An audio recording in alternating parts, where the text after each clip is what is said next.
सब जो भी जिनको कुछ आता भी नहीं है और जिनको कोई बात भी नहीं अपनी बनानी आती है, ना हम बोल सकते हैं, ना रख सकते थे। ऐसे ही इस योगाहार मंच में सबको एक आशा की किरण मिलती है, उम्मीद की किरण मिलती है, ऐसा ही हमारा योगाहार कार्यक्रम है। तो आज एक गीत और सुना योगा दीजिए बने सिंह भैया, गऊओं को बचाएंगे।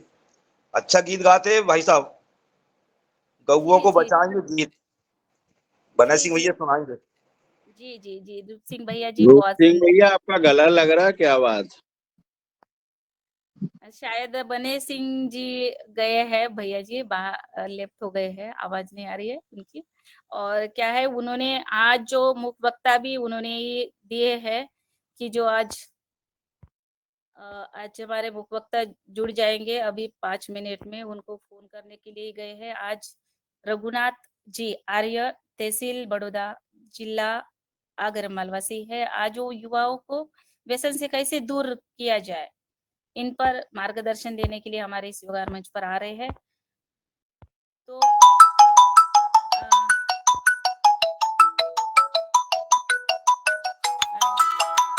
एक थोड़ी समस्या आ रही है। आदरणीय रमित चंद्र मेहरा जी, भाई साहब आप थोड़ा सा मंच पर अपनी बात रखें, तब तक मैं बने सिंह जी का फोन आया है, ले लेती हूँ। जी ओम। सदन को नमन।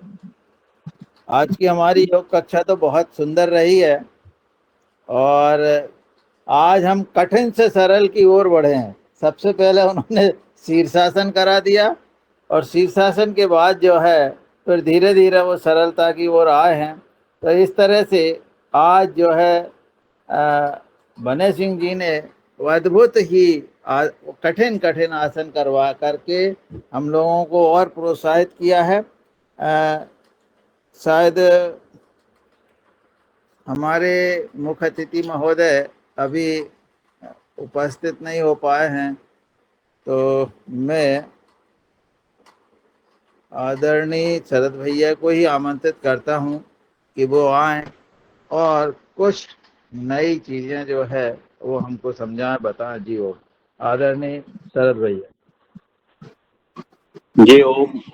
सदन को कोटि कोटि प्रणाम। आज की योगशाला बहुत अच्छी रही और शरीर के हर मोमेंट पे कैच हुआ। वो ऐसे ऐसे आसन जो अभी तक नहीं किए थे वो भी आसन कराए भैया ने। ये उन्हें बहुत बहुत साधुवाद। आज आज सदन में नए अतिथि आने वाले, मैं आपको बताता हूँ कि अगर किसी को डेयरी का प्रोजेक्ट डालना हो तो डेयरी के प्रोजेक्ट पे भारत सरकार बहुत ध्यान दे रही है और काफी अच्छे प्रोजेक्ट लेके आई है। इसमें लगभग 2 करोड़ तक का प्रोजेक्ट है और उसमें 1 करोड़ का अनुदान भी है। उसमें गाय का आपको आसपास की नस सुधारनी है और जो देसी गाय हैं दूध कम देती हैं उनको भी आप आने वाली उनकी संतानी जो है, आने वाली जनरेशन, उनको चेंज कर सकते हैं और नए जो आप जिनकी नस सुधारेंगे वो आगे बहुत अच्छे दूध देने वाली देसी गाय बन सकती है। आज के समय जो गाय हैं वो 5-6 लीटर दूध तक आ गई हैं। नॉर्मल जो दूध देती हैं वो 5-6 लीटर में भी गाय बहुत अच्छा दूध देने लगी हैं। तो खाने में उनका जो है भोजन, अगर उनको हरा मिले, हरा नहीं है तो आप साइलेज भी खिला सकते हैं उनको। और डेयरी की तरफ ध्यान देने से पहले आपको जो भी बच्चे या बच्चियां जो आते हैं, बछड़े, उन पे भी आपको ध्यान देना पड़ेगा। अपने यहाँ अधिकतर जो डेयरियां देखी गई हैं वो आदमी दूध तक ही सीमित रह जाता है, वो उसके आने वाले बच्चों पे ध्यान नहीं दे पाता है।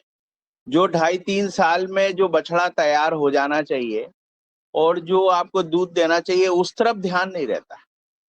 तो पूरी उसकी ट्रेनिंग कि पूरी ट्रेनिंग लेने कैसे बच्चों को कृमि होते हैं, तो उनका कभी मुख्य अतिथियों को इसमें डेयरी के जो स्पेशलिस्ट हैं उनको बुलवाएंगे तो उनसे कुछ जानकारियां हम भी प्राप्त करेंगे और आपको भी प्राप्त करवाएंगे। तो बहुत अच्छे कि आप दूध से ज्यादा उनके जो बच्चे बच्चियां तैयार होते हैं उस पे आपको ध्यान देना पड़ेगा। अगर आपकी गौशाला में 50% भी फीमेल आ रहे हैं तो आपको बहुत ध्यान देना पड़ेगा और वो बहुत आपकी गौशाला की इनकम बढ़ा सकती है। दूसरा जो गोबर वेस्ट निकलता है शरद भैया, मैं थोड़ा-सा क्षमा चाहती हूँ, आपको रोक जी गई हूँ।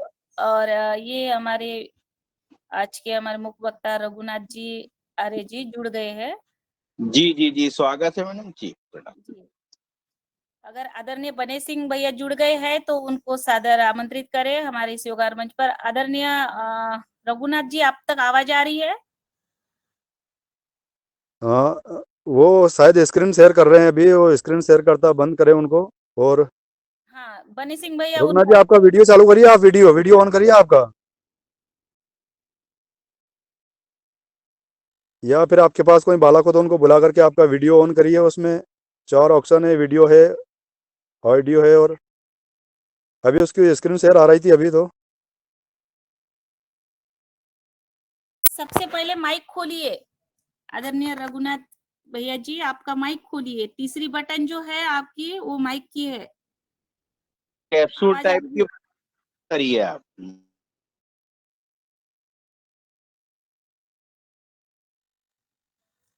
आदरणीय रघुनाथ भैया जी, आप तक आवाज आ रही है? आप तीसरी बटन है, आप वो माइक आवाज की है, आप आवाज की बटन को खोल दीजिए ताकि आपको आवाज हमारे और आपकी आवाज हमें आएगी। स्क्रीन शेयरिंग तो बंद हो गई उनकी, और वो शायद उनको खोलते नहीं आ रहा, क्या है पता।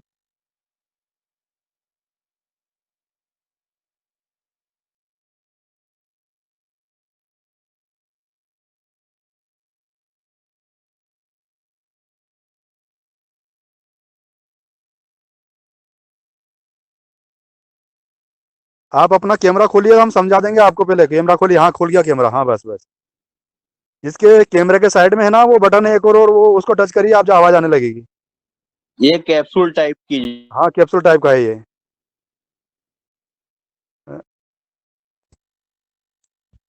रघुनाथ जी, मैं देख रहा हूँ ना आपको, आपके साइड में या नीचे कैप्सूल वाला बटन है, वो उसको टच करिए आप। वीडियो के साइड में है वो, उसको टच करिए तो आपकी आवाज ओपन हो जाएगी। एक कैप्सूल टाइप का बना हुआ है। उसमें आड़ी लकीर लगी हुई है ऊपर से, उसको उंगली से छू दीजिए बस आप।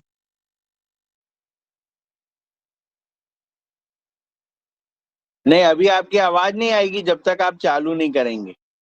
वो कैप्सूल पे जो आड़ी लाइन हाँ, बनी है ना ऊपर से उसको बोल टच रहे हैं, करिए। आपकी आवाज हमें नहीं सुनाई दे रही है। वो है ना, एक तो लाल बटन है जो उसको क्लिक करते हैं हम तो वो कट जाता है हमारा फोन, और दूसरा बटन है वो वीडियो का। तो वीडियो तो चालू है, वीडियो के पास में एक और तीसरा बटन है, उसको आप उंगली से टच करिए।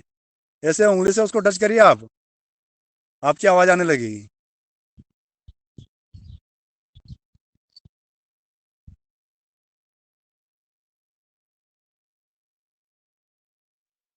वीडियो के साइड वाला बटन है, और उसके पास में फिर हाथ का पंजा मंडरा है, उस पंजे के पास वाला बटन को छूजिए आप।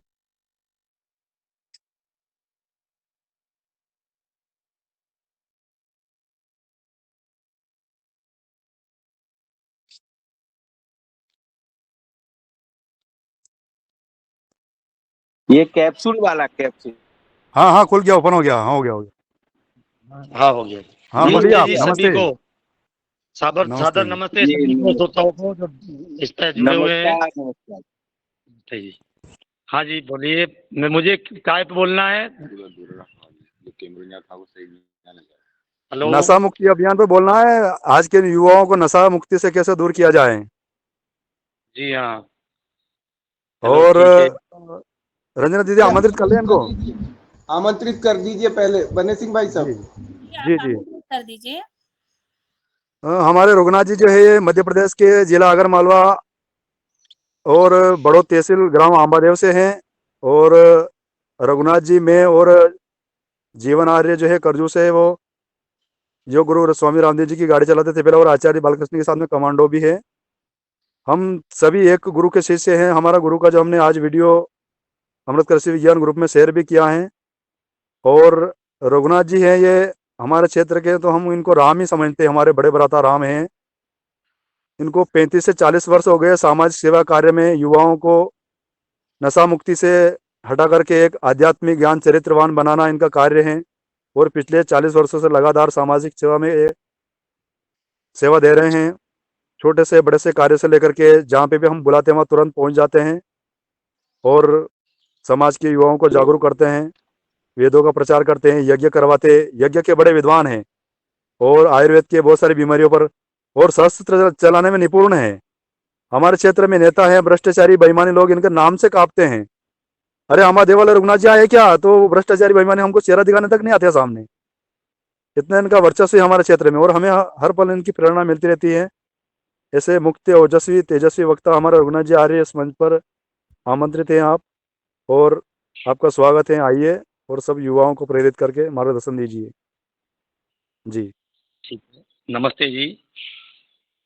ओम अग्ने नय सुपथाराय अस्मान विश्वानि देव वयुनानि विद्वान युयोद्यस्मज्जुहुराण मेनो भूष्ठाम ते नम उक्तिम विदेम।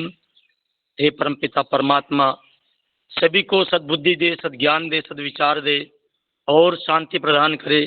ओम विश्वानि देव सविता दुरितानि पराशुभ यद भद्रम तन्न आशुभ। उपस्थित सभी श्रोताओं को सादर नमस्ते जी। नशा मुक्ति अभियान के ऊपर मैं जो थोड़ा सा आपको अवगत कराना चाहता हूँ। मानवता के इतना बड़ा कलंक है मानवता के ऊपर। दिखने में जरूर मानवता दिखते हैं लेकिन ऊपर से जरूर दिखते हैं, जो है मानवता बिल्कुल बची नहीं।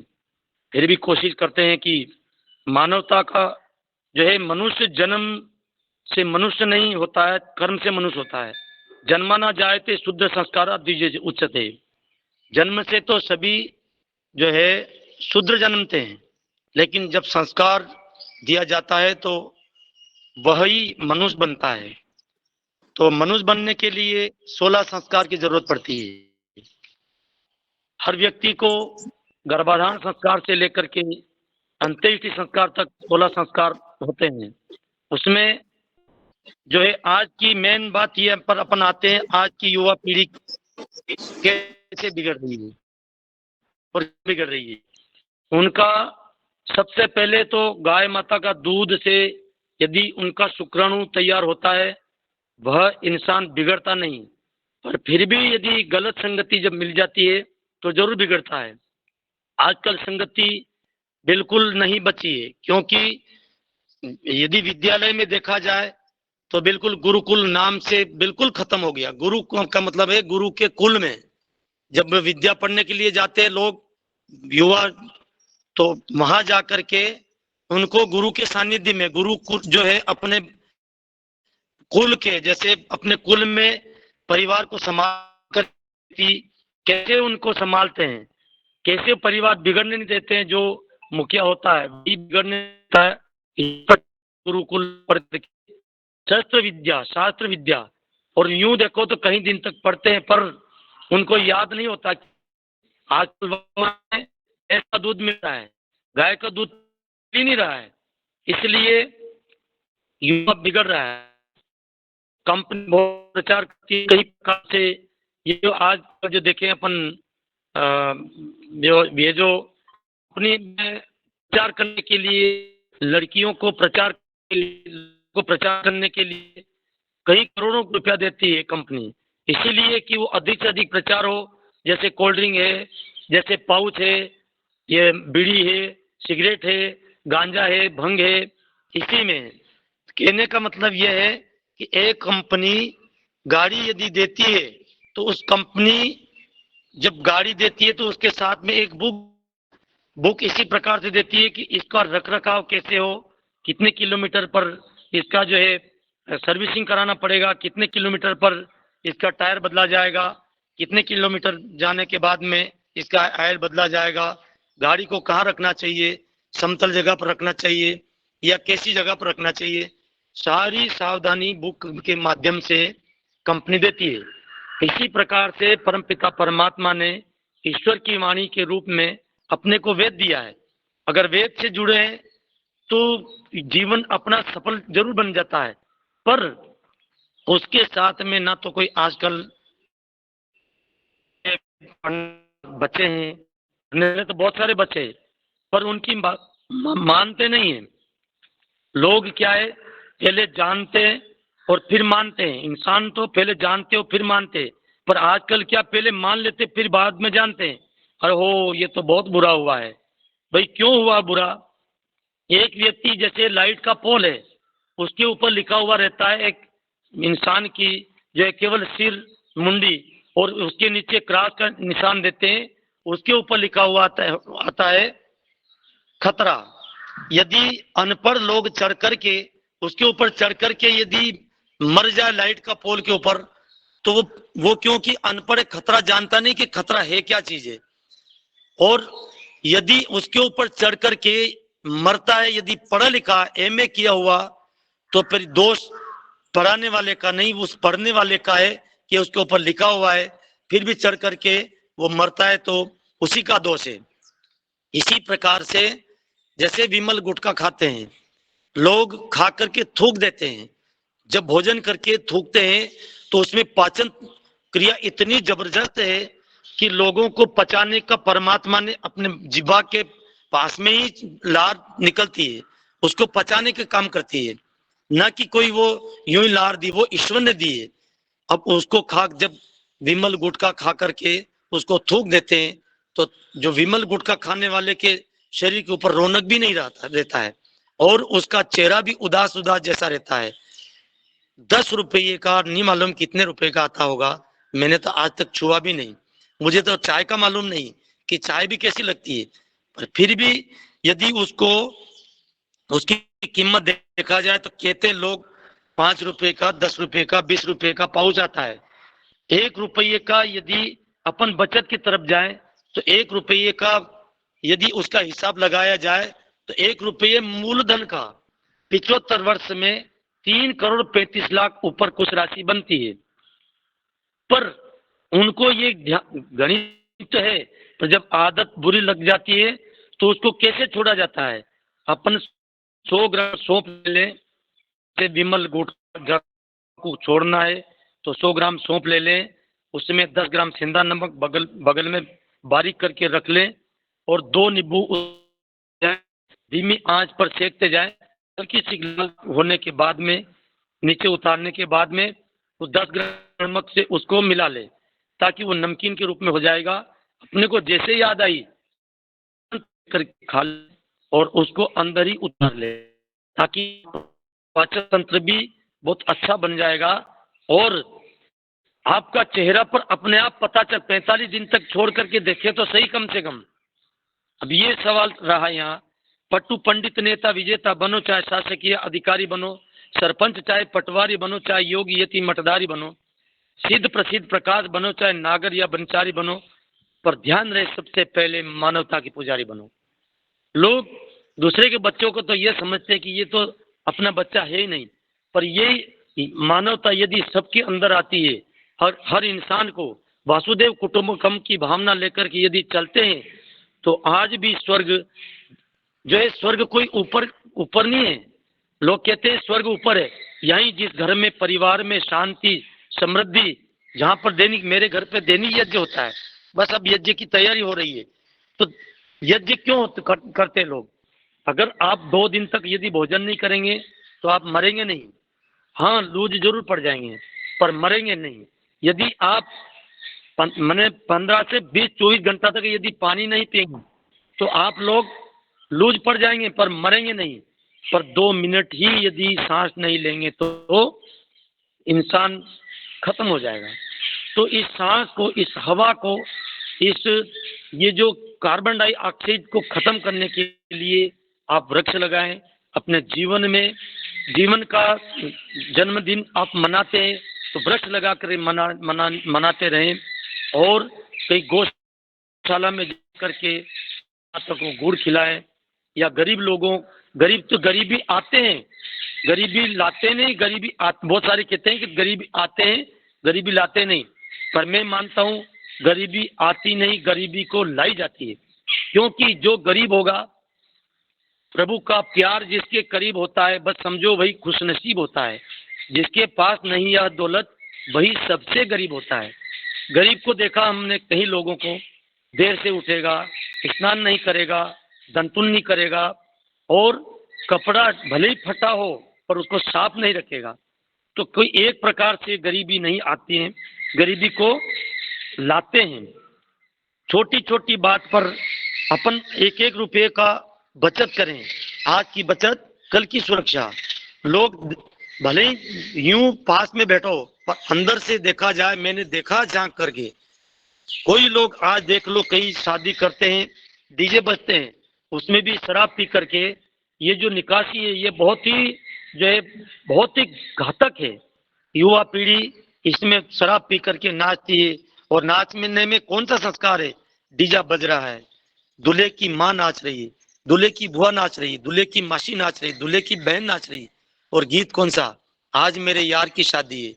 अरे उसके यार की शादी है कि उसके बेटे की शादी है, पर ये भी शब्द का पता नहीं चले, आना तू पान की दुकान पे 3:30 बजे। अच्छा, अखियों से गोली मारे, कर दी बुरा हाल, अखियों से गोली मारे। जबकि पहले समय में बेटी को विदा करती थी माँ, उस टाइम पर गीत संस्कार एक अलग ही वो था। मैं उधर न जाते हुए, अरे यदि इसी प्रकार से जवान नौजवान गिलासों में डूबे ना उभरे जिंदगानी में, हजारों जवान बह गए बोतल के बंद पानी में। लोग बाढ़ में बह जाते हैं, लेकिन बोतल के बंद पानी में बह रहे हैं। यही जवान आज निकासी को ध्यान में रखते हुए, आप निकासी अपने बच्चे जा रहे हैं, देर तक नाचेगा, डांस करेगा, डीजा बजेगा, ध्वनि प्रदूषण होगा, बच्चा बिगड़ेगा, तो उसके ऊपर अपने को पूरा ध्यान रखना है। आप बच्चे को बिगाड़ रहे हैं, अपन खुद बिगाड़ रहे हैं। माता पिता जब छोटे बच्चे रहते हैं नहीं, उसके कहते हैं ये तो ना समझे। आप बचपन का 55 तक जो है उसके ऊपर ध्यान नहीं दिया, तो बचपन का 55 तक कैसे काम आएगा? मैंने तरुण सागर जी का मैंने सत्संग भी सुना है, पर मैं अपने भारत की कोई संस्कृति मामूली नहीं थी। सप्रथमा संस्कृति विश्ववारा, सारे विश्व में भारत से बढ़कर के कई संस्कृति थी नहीं, पर उस संस्कृत तो बची नहीं। कैसे बचे? कौन पढ़ाए? आज गुरुकुल में किसी को पढ़ने, मेरे बालक को मैंने जब गुरुकुल में छोड़ने की बात करी तो लोग कहते क्या तेरे पास में जमीन नहीं, क्यों छोड़ रहा है? भाई मैं तो इसलिए छोड़ रहा। अच्छा क्या बनाना चाहता है? मैंने कहा मैंने मनुष्य बनाना चाहता हूँ। तो क्या मनुष्य नहीं? मनुष्य तो है पर मानवता नहीं इनके अंदर। तो गरीब लोगों को भी मैं, गरीब तो क्या है नहीं, जिनके आंख नहीं, हाथ नहीं, पैर नहीं पाता, सुन नहीं सकता, वही सबसे गरीब है। पर परमात्मा ने आपको इतनी अमूल्य चीज दी है, इसका ध्यान नहीं रखा तो इससे और क्या होगा, जो है अपना दुर्भाग्य। तो मैं तो सभी से जो जितने भी जुड़ रहे हैं, आज किसी कवि ने एक बहुत बढ़िया लिखा है सैनिक के ऊपर। एक सैनिक ने कहा था, हम भी आंख उठा सकते घर पर, हमको भी पाला था माँ ने रुक सकर, आंख से आंसू टपके बहकर, सिर्फ लोगों को समझ लेना जी बहला कर। मेरी राह में दीवार उठाने वालों, चुप के साथ गैरों के सितम बहाने वालों, याद रखो मेरी लहू से सजग बोलेगा, जब मैं चुप रहूंगा तो मेरा कफन बोलेगा। अरे बहादुर लोग कब किसका एहसान लेते हैं, उसी को कर गुजरते जो दिल में ठान लेते हैं। दिलावर मर्द का सब लोग लोहा मान लेते हैं, मगर कमजोर बुजदिल का पकड़ सब कान लेते हैं। कमाना और है बहु रुपयापन छोड़ दो नेताओं, छोड़ दो साहिबों, क्योंकि नकल और असलियत की लोग अब पहचान कर लेते हैं।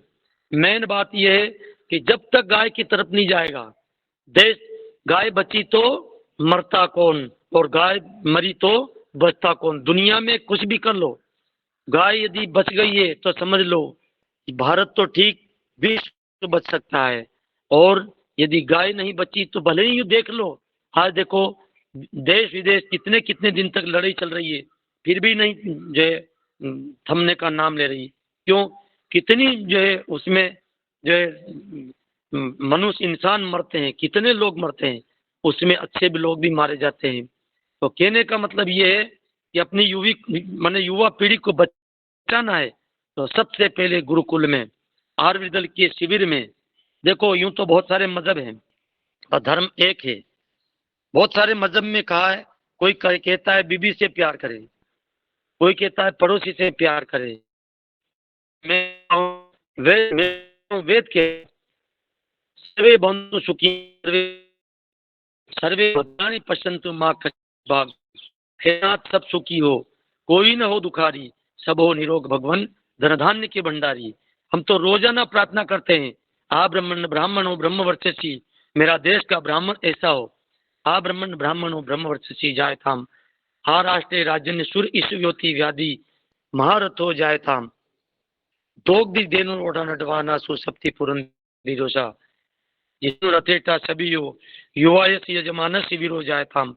निकामे निकामे न पर्जन्यो वर्षतु फलवत्यो औषधे, पचनताम योग क्षेमो न कल्पताम कल्पताम। हे परमपिता परमात्मा, मेरा देश में ब्राह्मण ऐसा हो, क्षत्रिय ऐसा हो, फल फूल से लदी हो, औषधम औषधारी हो, योग क्षेमकारी, स्वाधीनता हमारी। हमारी देश की नारी भी महान होती थी। वाल्मीकि ऋषि ने लिखा, यत्र नारस्तु पूजन्ते रमन्ते तत्र देवता। जिस समाज में, जिस राष्ट्र में, जिस परिवार में यदि नारी का वही राष्ट्र वही होगा। कल तो नारी की तो माँ बेटा पुत्र नहीं, ये जहाँ जाओ वहाँ सब जगह पर लड़ता है। और पुत्र वही होता आज्ञाकारी, जो माता पिता की बात को, पड़ोसी की बात को, पंडित की बात को, सत्संग भी सुनाने वाले बहुत ऐसे लोग रह गए जो क्या सुनाना था और क्या सुनाने लगे। केवल उनको आय की जरूरत है। भाई बहनों, नौजवान साथियों, मैं किसी की अवहेलना नहीं करना चाहता हूँ, पर सब पहले जो है एक कुत्ता का उदाहरण देकर के मैं अपना जो है वक्तव्य बंद करूंगा। कुत्ते को रोटी डालो, पूंछ ऊपर करके खाता है। क्यों खाता है? उसको पता है ये स्वाभिमान से खिला रहे हैं और वो भी स्वाभिमान से खा रहा है। वही कुत्ता किसी के घर में घुस करके रोटी लाएगा तो पूंछ नीचे करके उस घर में घुसेगा। क्यों? क्या उसमें वजन या करंट थोड़ी आया है? पर हाँ, कुत्ता जानता है ये ईमानदारी है और ये बेईमानी, ये स्वाभिमान की है और ये चोरी की है। तो हम भी जो है आचमन करते हैं उसमें अमृतो पस्तन मसी स्वा, अमृतो पिदान मसी स्वा, ओम सत्यम यश श्रीमयी सहताम स्वा। सत्य की ओर चलने वाले को यश और लक्ष्मी मिलती है। यूं भले करोड़पति देख लो, पर उसको सुख नहीं। जिस घर में समृद्ध, शांति और परिवार एक जगह बैठ करके भोजन नहीं करते हैं, वही तो नरकुंड है, बैकुंठ वही है। जिस घर में स्व स्व ध्वनि गर्जानी तानी स्वा स्वा होता हो, माता पिता की आज्ञा का पालन होता हो, माता पिता के चरण छूते हो, पर माता पिता भी छोटी सोच। मैं बाबा रामदेव का एक सदवाक्य, मैं तहसील प्रभारी रहा हूँ, बाबा रामदेव का एक सदवाक्य था, मनुष्य की, इंसान की छोटी सोच और पांव की मोच आपको कभी आगे नहीं बढ़ने देती है। हेलो जी सर, आवाज आ रही है। अरे हाँ। तो वीरा भोग्य वसुंधरा, कमजोर लोग कभी बहादुर लोग, मैंने कहा नहीं, बहादुर लोग कब किसका एहसान लेते हैं उसी को कर गुजरते जो दिल में ठान लेते हैं, मगर दिलावर मर्द का सब लोग लोहा मान लेते हैं, पर कमजोर बुजदिल का पकड़ सब कान लेते हैं। कमाना और है बहुरूपियापन। आजकल लोग देखो नहीं, इंसान भी नर पलट नारी बन जावे, करे घूंघट का लटका, ये पेट भरन का खटका। अरे पेट तो अपन क्या, परमात्मा ने जब जन्म दिया है तो पेट तो परमात्मा को बहुत चिंता है, ईश्वर को बहुत चिंता है। वो आपको कैसे भी पूर्ति कर देता है। व्यसन की, आप मात्र केवल व्यसन के ऊपर जाए तो व्यसन का प्रचार करना पड़ेगा।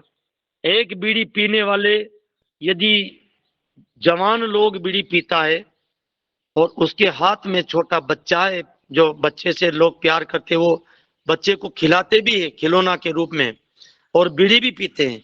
उस बच्चे को वृद्ध होगा, जब उनकी उम्र होगा, जब उसका जो है दिल कमजोर होगा, फेफड़ा कमजोर होगा, उस वक्त उसको दमा की बीमारी होगा। तो मैं तो जवानों से भी कहता हूँ, बीड़ी पीने वालों से कहता हूँ कि यदि आप बीड़ी पीते हो तो किसी बच्चे को उनको प्रेम करो, प्यार करो, मत उनको उठाओ, उनके माता पिता को उठाने दो, क्योंकि आप बीड़ी पी करके जब उनको खिलाएंगे तो उसको में वेटनरी में काम किया है। वेटनरी में एक बीमारी लगती है गाय को, पूंछ तरफ से बीमारी लगती है, पर उसकी पूंछ की, उसको गंडारी भी बोलते हैं और उसको बांडी भी बोलते हैं। उस पूंछ को बीमारी निकालने के लिए आंख से बीमारी निकलती है, वो गाय के आंख में बीमारी निकलती है तो पूंछ में जाकर के निकलती है। आपको देखें, आप जब ठंड में गाय भैंस को ज्यादा जो है बिठाते थे चराने वाले, क्योंकि चराने वाले ज्यादा दिमाग नहीं रखते हैं, रखते तो बहुत सारे हैं पर उनको अनुभव नहीं है, ज्यादा देर तक बिठाते हैं तो मई जून में जा करके वो अपने आप में नहीं उठ पाते गाय भैंस। तो लोग कहते थे, पहले वृद्ध लोग निकलते थे, अरे बेटी का बाप, अरे भला आदमी, इनको उठाओ, क्योंकि ठंड में यदि ज्यादा भूख कटेगा तो वह मई जून में जाकर के, जेठ आषाढ़ में जाकर के वो उठाने आएगा, उठ नहीं पाएंगे। इसलिए उसकी कहाँ निकली है। और माता को भी ध्यान रखना चाहिए, क्योंकि लोग कहते हैं आपको जन्म देना याद है लेकिन उसको संस्कार देना जरूरी है। जब गर्भ में संस्कार होगा तो पुंसवन संस्कार होगा।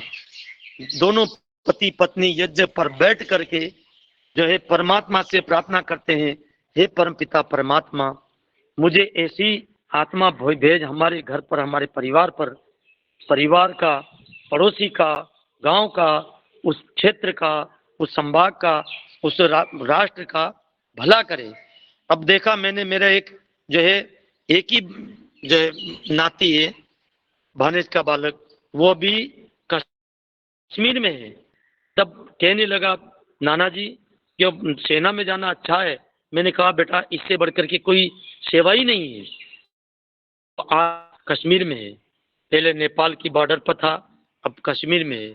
मैं यारों, कुछ दिन की जिंदगी है, इतना ख्याल कर ले, मन की तिजोरी में भक्ति का माल भर ले, आएगी यहाँ वहाँ भी अनल।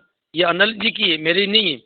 आएगी यहाँ वहाँ भी अनल, काम यह दौलत होकर के माला माल सबको निहाल कर दे। अरे आपको क्या करना था वो क्या करने लगे। आया था किस काम को, सोया चादर थान, जाग मुसाफिर जाग, अब तो अपनी सुरता संभाल। आया इसीलिए था कि भाई हम भी, क्या पता कब मौत का पैगाम आ जाए। अरे मेरी जिंदगी की आखिरी शाम आ जाए, हर वक्त मौके की तलाश में रहता हूं कि मेरी जिंदगी किसी के काम आ जाए। मनुष्य यूं थोड़ी है, अरे औरों को भी काम। हमारे गांव का जंगल आप आकर के देखेंगे, 55 हेक्टेयर का जंगल है। मैं तो नहीं कहना चाहिए, पर 150 व्यक्ति के बीच में 3 बार जब बंदूक चलाई, चलाने वाला भी जिंदा है और मैं भी जिंदा हूँ 29 वर्ष पहले। पर ईश्वर को कुछ कार्य कराना था, ना बंदूक चली, मेरी औकात नहीं थी, मेरी कोई ताकत नहीं थी, पर ईश्वर को कुछ अच्छा काम करवाना था। तो ईश्वर ने ही उस बंदूक को नहीं चलने दी। आज चलाने वाला भी जिंदा है, फिर भी उसको माफ, क्योंकि ऋषि दयानंद को तो जेल देने वाले को माफ किया था। तो हम इतने तो नहीं है, पर फिर भी कोशिश करते हैं। अरे राम चरितमानस पढ़ते तो राम तुम्हें बनना होगा, चलो राम के 5 चिन्हों पर इतिहास तुम्हें बदलना होगा, इतिहास तुम्हें बदलना होगा। समय हो गए हो तो मुझे जरूर इशारा करे, मुझे बराबर ध्यान नहीं रहता है। बोलते रहिए, बढ़िया चल रहा है, कोई जी। और तो 10 मिनट बहुत सुंदर। हाँ जी, इसी प्रकार से मैं एक और जो है लोगों को कहना चाहता हूँ, बीड़ी पीने वाले की संतान कमजोर होती है, क्योंकि उसमें निकोटिन जहर होता है और शुक्राणु की बहुत कमी। जब बीड़ी पीने वाले का शुक्राणु नापा जाए और नहीं कहना चाहिए मुझे, लेकिन जब खुलकर के बात नहीं करेंगे तो कौन मानेगा। आप कपालभाति भी कर रहे हैं, मुझे लग रही, मैं देख रहा हूँ ये आप भाई साहब कपालभाति बहुत अच्छा, बहुत सुंदर है। हाँ, मैं देख रहा हूँ कपालभाति कर रहा है। और देखो, मैं आपको योग की तरफ भी ले जाना चाहता हूँ। एक किसी बच्चे को, छोटे बच्चे हैं, मान लिया जाए 6 महीना, 8 महीना, 10 महीना, 12 महीने का बच्चा है, और उसकी माँ यदि कहेगा कि बेटा टट्टी कर ले, सुसु कर ले, तो नहीं कर पाएगा। पर जब जैसे कपालभाति में मुझे याद आया है, जब कपालभाति कर रहे हैं तो इसी में मेरा ध्यान उधर गया है। तो जब उसकी माँ जब इशारा करेगा, बच्चे को बैठ नहीं पाएगा तो उसके पाँव के ऊपर बिठा करके जब उसको जब सुस्कारी मारेगा तो बच्चा टट्टी कर लेगा। तो आप भी कपालभाति की तरफ जाएं। आपके अंदर से जो कार्बन डाइऑक्साइड है वो बाहर फेंकेंगे, और ऑक्सीजन जब अंदर जाएगा, आप जो जोर से, जितना कपालभाति जोर से करेंगे उतना ही आपका फेफड़ा।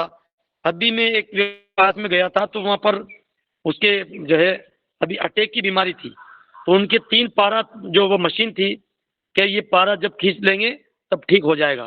फेफड़ा कमजोर था। मैंने कहा ये कैसे खींचते हैं, तो ऊपर सांस करो, जैसे अपन जो उद्गीत प्राणायाम करते हैं, इसी प्रकार से मैंने सांस को जब ऊपर खींचा, मेरे पास में बैठने वाले जवान थे, एक 40 वर्ष का था, एक 45 वर्ष का था, और एक 30 वर्ष का था।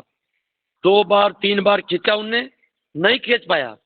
फिर मैंने ली, और जब मैंने पहले बार में ही खींचा उसको, पहली बार में 3 ही पारा ऊपर चढ़ा दिया, और ऐसे 3-4 बार चढ़ाया।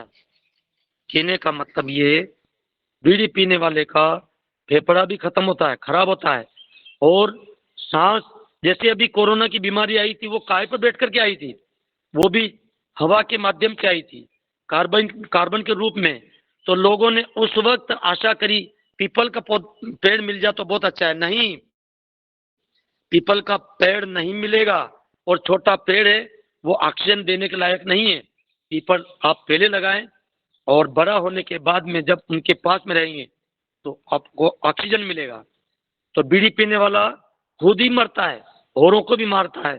धन का भी नाश, और तन का भी नाश, और मन का भी नाश। जिनका धन कमजोर, मन कमजोर होगा उसका तन कमजोर होगा, तन कमजोर होगा उसका धन भी कमजोर होगा। एक व्यक्ति ने 3 रुपये का सामान मंगवाया, 1 रुपये का सामान लाने वाला बड़ा होशियार था, पर मंगवाने वाला भी बड़ा होशियार था। उसने कहा भाई साहब 3 रुपये का सामान लाना है आपको। जी बाबूजी, बोलो क्या क्या लाना है। तो कहा 1 रुपये का अब के लिए, 1 रुपये का सामान तब के लिए, और 1 रुपये का सामान कोई अब के न तब के। ओहो, लाने वाला बड़ा होशियार था, उसने ला करके गरम गरम जलेबी, गुलाब जामुन था, जो भी था मिठाई, ला करके दी। लो बाबूजी, ये अब के लिए। अच्छा बेटा, और तब के लिए? तो उसने कहा कि मैंने एक जगह पर यज्ञ हो रहा था, पानी की ठेल बन रही थी, गौशाला खुल रही थी, स्कूल विद्यालय बन रहा था, गुरुकुल, और पानी का तालाब बन रहा था, रोड बन रहा था, भूकंप में बेघर हो गए लोग, वहां देकर के अच्छी जगह देकर के आया हूँ, आपको तब के लिए मिलेगा। अच्छा बेटा, तो 3 रुपये का आपके ने तब के? तो उसने कहा जहां एक जगह डांस कर रहा था, मैंने सीटी दी, और सीटी बजा करके जब उसने मेरे सामने देखा, मैंने उसको दिया। वो आपको अब के मिले न कोई तब के मिले, ये निर्णय अपने को लेना है भाई, क्या आपके लिए दे रहे हैं या तब के लिए दे रहे हैं, और अब के लिए न तब के, ये अपने को विचार करना है। अपना धन, अपनी लक्ष्मी, अपना समय, और समय का क्षण, और अन्न का कण वेस्टेज नहीं खोए। आप कुछ नहीं तो ओम का जाप करें। ईश्वर का निज नाम ओम है। ओम कृतो स्मरण, वेद में आया है, ओम कृतो स्मरण। पर अपना खान पीन काय से बना अपना शरीर, उधर संस्कार बहुत कम है, संस्कार भी नहीं है। और अपनी गाय माता का दूध से अपन अगर पैदा होते तो जरूर अपन अच्छी चीज पकड़ लेते, पर किसी को भी अच्छी चीज कहने के लिए जाए तो वो बुरा मानता है, समझ नहीं पाता है। मैं एक किस्सा और कह करके वाणी को बंद करूंगा। मैं, पहचान नहीं है, एक कुमार था, कुमार, उसके पास में था गधा, पड़ोसी था उसके पास में था घोड़ा। तो वो कुम्हार भोला भाला था, पड़ोसी के पास में जब घोड़ा था तो वो घोड़ा उस गधे को डराता था। तो वो जो है कुम्हार जो था गधा वाला, वो कहता है भगवान, अंदर ही अंदर मन में बोलता, हे भगवान इसका गधा मर जाए, इसका घोड़ा मर जाए तो अच्छा। रोजाना कहता, क्योंकि वो घोड़ा डराता था उसको, गधे को। एक दिन योगवश वो गधा मर गया। तो जब रात को गधा मर गया तो सुबह रोने लगा, कौन? वो गधा वाला। और रोने लगा तो कहने लगा, हे भगवान, मैंने गधे मारने की नहीं बोला था, मैंने घोड़ा मारने की बोला था। तुझे इतनी पहचान नहीं कि गधा कैसा होता है और घोड़ा कैसा होता है। घोड़ा के लंबा छोटा कान है, पूंछ लंबा है, गधा के कान लंबा है, पूंछ छोटी है। तो यारों, मैंने कहने का मतलब ये है कि लोगों को अभी भी पहचान नहीं है कि इंसान क्या है, इंसानियत क्या है, राष्ट्र क्या है, देश क्या है, सत्संग क्या है, और ज्ञान, गणित और विज्ञान। तुलसीदास जी ने लिखा है रामायण के अंदर, सब मम प्रिय सब मम उपजाए, और सबसे अधिक मनुज मोह भाए। तीन माह द्विज, द्विज माह श्रुतिदारी, ये तो पुण्य ज्ञान, यानी कि अति विज्ञानी। अभी वर्तमान का विज्ञान फेल है, क्योंकि वेद के सामने वर्तमान का विज्ञान फेल इसलिए कि आविष्कार तो वो करते हैं पर साइड में दूसरी बीमारी तैयार कर देते हैं। और पहले का विज्ञान अब तो विज्ञान नाम दिया है, पहले के ऋषि थे, रिसर्च करके कई प्रकार की बीमारियां न हो इसका ऐसा आविष्कार करके जो है लोगों के सामने पेश करते हैं। यही जो है समय मुझे लग रहा है समय मैंने ज्यादा ले लिया है। हेलो हेलो जी आ रही बोले है। बहन जी, भले बताएं। सिंह जी। जी जी जी जी साहब, जी जी जी। अब हाँ जी हमारा समय भी हो रहा है अब। जी हाँ जी, और भी अपनी बात रखना चाहते हैं तो आप 5-10 मिनट में रख दीजिए, ताकि हम फिर, नहीं तो फिर हमें तो सुनना अच्छा लग रहा है, मगर हमें समय की सीमा के हिसाब से हाँ चलना समय वही पड़ेगा। वही बोल रहा हूँ मैं, समय आजकल जो है लोग अतिक्रमण ज्यादा करते थे। मैं ऐसा तो नहीं कि मैं ज्यादा अतिक्रमण कर रहा हूँ। जी नहीं नहीं नहीं, ऐसी देखो कोई बात बहन नहीं जी, है। बहन जी, आप मैन जो है, ये जो इस पर आप मैन है, तो ये जो महिलाओं को, माताओं बहनों को माने मैन जो है अधिकार देने वाले ऋषि दयानंद थे। पहले एक बार जब सुनने में आया, बराबर प्रमाणित नाम मुझे याद नहीं, शायद श्रद्धानंद स्वामी जी होंगे। उन्होंने कन्या गुरुकुल खोला था और अंग्रेज के समय में उस वक्त कहा कि तुम गुरुकुल खोलेंगे, अच्छा कन्या पढ़ाने के लिए, नारी को पढ़ाने के लिए।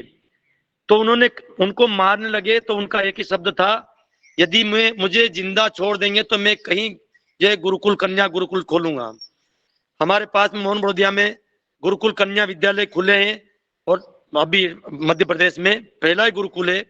और वहां पर अभी 5 दिन का शिविर लगा था, शास्त्र का संस्कार का शिविर लगा था बच्चियों का। और आप भी जुड़े आर वीरांगनाओं से। अभी मुझे याद नहीं है पर अभी शायद चल रहा है शिविर।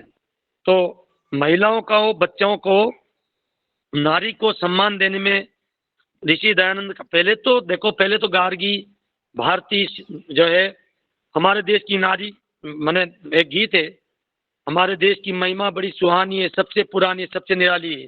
कभी इस देश का दुनिया पर राज होता था, यहाँ की रीति जग का रिवाज होता था, हजार सैकड़ों गौएं घरों में होती थी, तभी तो दूध की नदियां यहीं पर बहती थी, पड़ोसी प्रेम से आपस में मिलकर रहते थे, हर एक आदमी दूसरों पे जान देते थे, कभी दरवाजे पे ताला न लगा होता था, ऐसा वातावरण चमू होता था।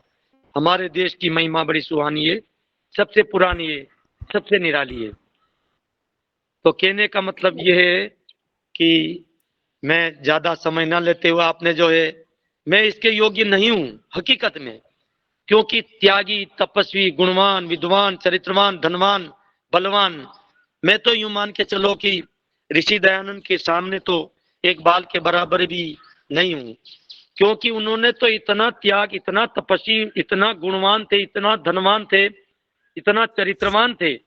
एक बार कहते हैं पहले पगडंडी से निकले थे ऋषि दयानंद, तो 3 दिन हो गए थे उनको भोजन किए, तो भोजन के भूख के मारे वो गिर गए और बैल, किसान का खेत था, बैल बांधने वाले दौड़ करके आया, स्वामी जी को उठाया, बोले स्वामी जी ये आपकी क्या सेवा करूं। तो पास में बैंगन थे, उन्होंने कहा इसमें से 2 बैंगन तोड़ करके दे दो मुझे। तो उन्होंने, किसान ने कहा कि इसमें पूछने की क्या बात है। तो ऋषि दयानंद ने कहा इसके मालिक आप हैं, बिना किसी के जो है पूछे, बिना इजाजत के किसी सामान को मत लो। ये ऋषि दयानंद का था। तो उन्होंने कहा कि इसमें पूछने की क्या जरूरत, आप ले लेते। नहीं, तो क्या ऐसी हालत क्यों हुई। उन्होंने कहा 3 दिन हो गए भोजन किए, तो आप कहीं से ले लेते, तो कोई खिलाता नहीं, तो चाहे जिनके वहां परेशान भी नहीं करते। मैं कहता हूं भाई अच्छाई जहां से हो, कमल से कीचड़ से कमल खिलता है और दीपक से काजल निकलता है। मेरे यारों, आप भी दीपक से प्रकाश है और उससे भी काजल निकलता है। आप कहीं पर भी जाएं, जैन मुनि से ज्ञान ले, किसी को परेशान ना करें और अपना जीवन यापन करें। मुसलमानों से ये ज्ञान ले कि वो 5 बार नमाज पढ़े। अरे आप 2 बार तो संध्या करो। संध्या में विश्वानि देव सवित्र दुरितानि परासो यद भद्रम तन्न है परमपिता परमात्मा।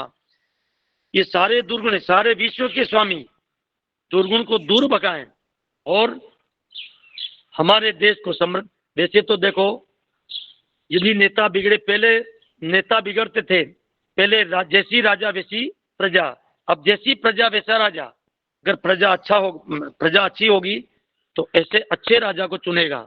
और देखो नेता तो बिल्कुल, मुझे तो नहीं लगता कि नेता की इसके अंदर रही, क्योंकि प्यार तो माँ का, दूध गाय का, जल गंगा का, ज्ञान गीता का, स्वभाव सावित्री का, और सती सीता, दानी कर्ण तपस्वी दुर्वाचारी की, और भक्ति मीरा की, बाण तो अर्जुन का, बल तो भीम का, नींद तो कुंभकर्ण की, जति लक्ष्मण जी, ब्रह्मचारी हनुमान, झगड़ा पटवारी का, कानून पैसे का, शासन तो कर्मचारी का, और चोर तो पुलिस, अंधा प्रधानमंत्री। कहते हैं पहले की कविता है, अब बिकी नहीं, अब वर्तमान में कैसे ये आप जाने। और भ्रष्टाचारी नेता, ऐसे तो बहुत सारे। उसमें क्यों करता है भरोसा गैरों पर, जब चलना तुझे अपने पैरों पर। मेरे यारों, आपने मुझे इतना समय दिया, इसके लिए बहुत बहुत धन्यवाद आपको। आपने सुना। मैं शब्द का थोड़ा, क्योंकि मैं देहात क्षेत्र में हूँ, मेरा शब्द का बराबर, मैंने बने सिंह जी को कहा था कि भाई साहब मुझे समय का और शब्द का बराबर ध्यान नहीं रहता है, लेकिन टूटी फूटी मैंने आपके सामने पेश की।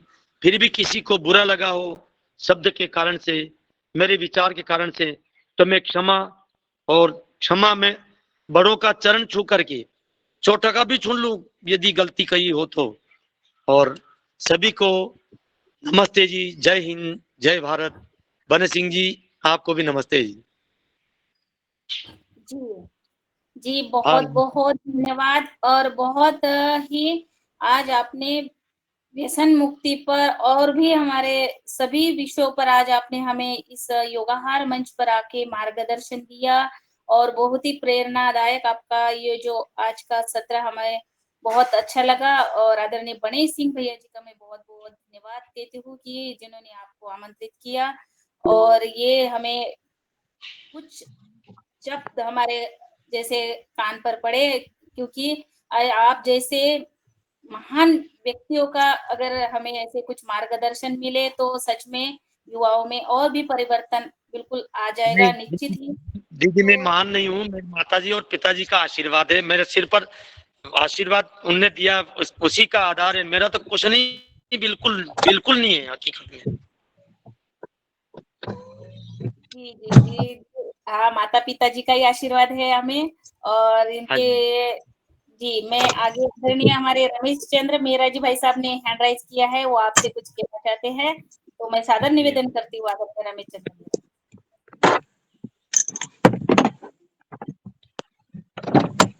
जी ओम, सदन को नमन। ओम जी। आज की हमारी जो कक्षा है, योग की कक्षा, वो भी बहुत अति सुंदर रही। और आज जो दादाजी ने जो हमें बताया है, जो कहा है कि भाई हम किस तरह से नशा से दूर हो सकते हैं, नशा से मुक्त हो सकते हैं। ये भी बहुत ही बढ़िया जानकारी आज हमें मिली है। और निश्चित रूप से जो लोग नशे करते हैं उनको हम ये जो नुस्खे बताए हैं ये ज़रूर बताएंगे और कहेंगे भाई आप इससे दूर हो। और जैसे आपने ये बहुत अच्छी बात बताई कि यदि हम 1 रुपया भी करते हैं तो वो 3 करोड़ के बराबर होता है। ये तो बहुत बड़ी बात है। यदि लोग जो है इस तरह से अपने आप को कुछ थोड़ा बहुत भी समझ जाएंगे तो अपनी गरीबी, जो आपने कहा है कि गरीबी हम बुलाते हैं, गरीब होते नहीं, गरीब हम बुलाते हैं, ये बहुत सही बात है। जी निश्चित रूप हाँ हम इस जी। पर अमल करेंगे और हमारी कक्षा में हमारे लोगों के साथ हम ये बात करेंगे। अब ये निर्भर करेगा कि वो कितना पालन करते हैं नहीं करते हैं। हमारा काम है कि हम उसको उनको बताएंगे। जी हो। जी, असर ज़रूर पड़ता है। देखो बड़ा बड़ा समुद्र है, उसमें बड़ा पत्थर फेंके तो बड़ी आवाज़ आएगी और छोटा पत्थर फेंके तो जो कोशिश करने वालों की हार नहीं होती।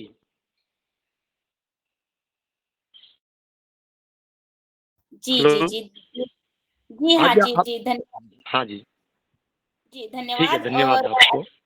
अमित चंद्र मेहरा जी भाई साहब का। और अब हम आदरणीय श्री पवन कुमार सर हमारे पतंजलि अनुसंधान केंद्र से जुड़े हैं और उनके निर्देशानुसार ही हम सब कार्य करते हैं। तो मैं आदरणीय श्री पवन कुमार सर को सादर निवेदन करती हूँ, आप आए, आपका स्वागत है। जी, नमस्कार। आज के हमारे मुख्य वक्ता रघुनाथ जी का उनका अभिनंदन है और उनके साथ उनको जोड़ने के लिए बन्ने सिंह जी का भी बहुत अभिनंदन, क्योंकि आपका आपस में एक-दूसरे के साथ संबंध है, प्रेम है, एक-दूसरे पर विश्वास है और उसका लाभ आज इस योगाहार मंच को भी मिल रहा है। यह जो व्यसन वाली बात है, मुझे लगता है कि एक बहुत बड़ी समस्या बढ़ते जा रही है। न केवल बीड़ी सिगरेट, न केवल शराब, न केवल अन्य चीज़ें, इसके अलावा भी रोज़ नए व्यसन निकलते जा रहे हैं। विशेषकर इस मोबाइल फ़ोन के पर भी एक बहुत सारी उससे भी समस्याएँ आ रही हैं। मुझे लगता है कि व्यसन को हम एक समग्र रूप से समझने की ज़रूरत है कि कौन-सी चीज़ व्यसन है और कौन-सी चीज़ हमारी आवश्यकता है। और कई बार हमने देखा है कि बच्चे भी अब इसको जब मोबाइल ज़्यादा खेलने लग जाएँगे तो उसको भी हम व्यसन ही कहेंगे। और इसी प्रकार से जब बाकी और चीज़ का नशा करेंगे तो वो भी, तो एक अति से ज़्यादा अगर कोई चीज़ हो जाती है तो निश्चित ही उसका एक दुष्प्रभाव हमारा होता है। लेकिन जो चीज़ें बिल्कुल प्रतिबंधित होनी चाहिए और जिनका बिल्कुल भी उपयोग नहीं होना चाहिए, वो चीज़ों के ऊपर हमें और ज़्यादा काम करने की ज़रूरत है। और हमें अपनी गरिमा में रहते हुए और अपने उसमें रहते हुए किस प्रकार के जो संस्कारों की आपने बात कही है, वो संस्कारों के माध्यम से ही उन व्यसनों पर काबू किया जा सकता है। और इस चमक-धमक की दुनिया का जो हमारा ज़्यादा ध्यान हो गया है, उससे हम बच सकते हैं। आज का आज आपने बहुत सारी बातें कही हैं और बहुत अच्छी बातें कही हैं। हम यथाशीघ्र उसका यथासंभव उसको अपने जीवन में, निजी जीवन में उपयोग करने का प्रयास करेंगे और उसके साथ ही जहाँ तक ये संभव हो औरों को भी बताने का प्रयास करें। ये बताने वाला काम बहुत कठिन है, क्योंकि अगला आदमी कई बार अगले व्यक्ति को समझ में नहीं आता है। वह समय उचित नहीं रहता है, वह स्थान उचित नहीं रहता है, वह बातें उचित नहीं रहती हैं। तो उसके लिए भी कुछ एक तरीका हमें सोचना चाहिए कि किस प्रकार से हम अपनी बातों को दूसरे तक पहुँचा सकें और वो व्यसन को एक बीमारी के रूप में समझ के उसके ऊपर एक उचित कार्रवाई अपने विवेक से स्वयं करें। क्योंकि लेक्चर दे करके तो हम कह सकते हैं कि अच्छा ये चीज़ अच्छी है, बुरी है, लेकिन उसको करने की जो शक्ति है उसको तो